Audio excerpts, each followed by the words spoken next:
think that's a very good scenario to have when you are a fresh and you do not have any baggage in the past.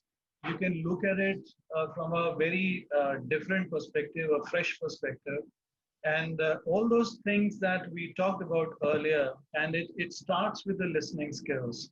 So if I know that I do not have much experience in the consulting, consulting is a little different as a profession, like I said, as compared to other industries.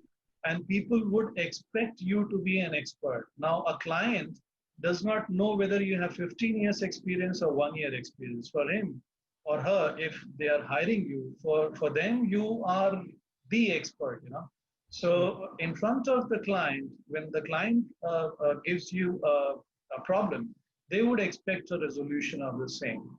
And so therefore, in that case, when you are young, I personally feel that there is nothing that you cannot do. You just need to apply yourself.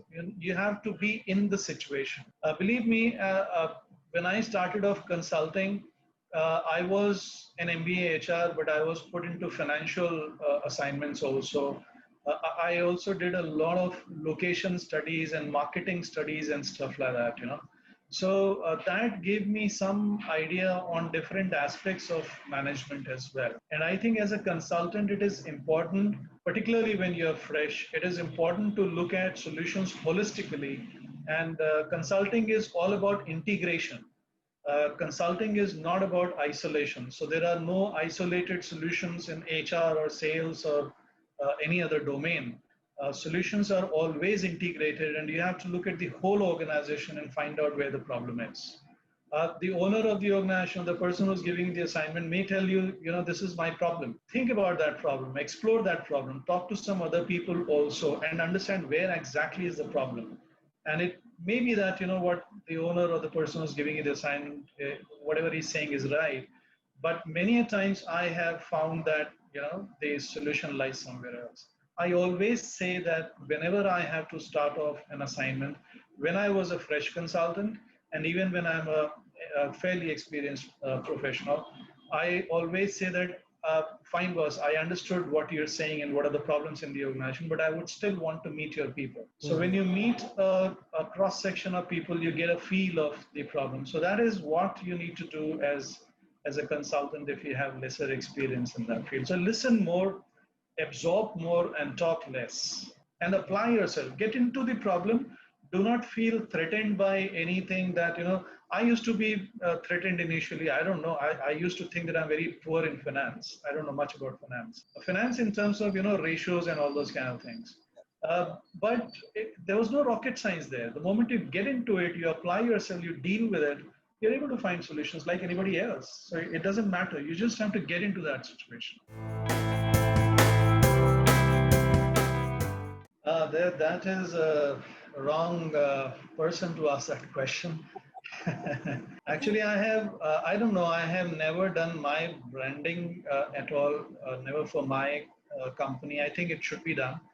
But I have never done that. In fact, I have been active on LinkedIn only for the last 6 or 8 months. When I realized that if I don't do that, then I'm going to be like dinosaur. I mean, totally extinct. So I had to do that. But okay, if I were to do that, and if I could suggest some things to you, uh, you first need a website. You know, that is a very important thing, in my opinion, for any client to approach you.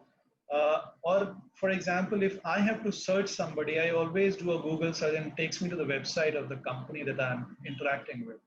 So you must have a website, even if you are a fresh consultant. And then the kind of budget that you have, you could do some SEOs and those kind of things with the kind of work that you do, which is search engine optimization with some keywords. So suppose you are only in the L&D field, then you do some kind of SEO for the L&D perspective. If you are in OD, then related to that. So website is a must. That's the start, I would say. That is where you take it from. And without a website, so for example, if somebody sends me a mail, and you should have a professional mail ID. So when I get a mail like, you know, Neeraj at gmail.com, and there is no website there, then I know that this guy is probably either not serious about his work, or he's not done enough there to showcase himself. And so therefore you must have a professional mail ID. So Neeraj at nhrs.in is fine. and you must have a website. And if the budget allows, do some SEO kind of a thing and be active on LinkedIn. LinkedIn may not give you an assignment, but it increases your reach. And this is a professional networking site. So it does give you a very good reach, and you can come in contact with a lot of people, which is difficult to get otherwise. Can I Yeah. add one more thing, Vijay, here? That, you do branding and everything, but I think the most important thing is that your client has to be satisfied. And, for example, I talked about KEI. We worked there for 16, 17 years. We're working with SG for 12 years. We're working with Saru for 7 years. We're working with Spectrum Dyes and Chemicals for 12 years. So there are a lot of companies, and consultants usually don't work for that long a period. They work for 1 year or 2 years. So Yeah. if you do a good job, if you're continuously value adding to the client would also not let you go. So that is the most important thing. And then the client refers you to the other clients as well. And that's the best part of it, because your selling has been done by your client.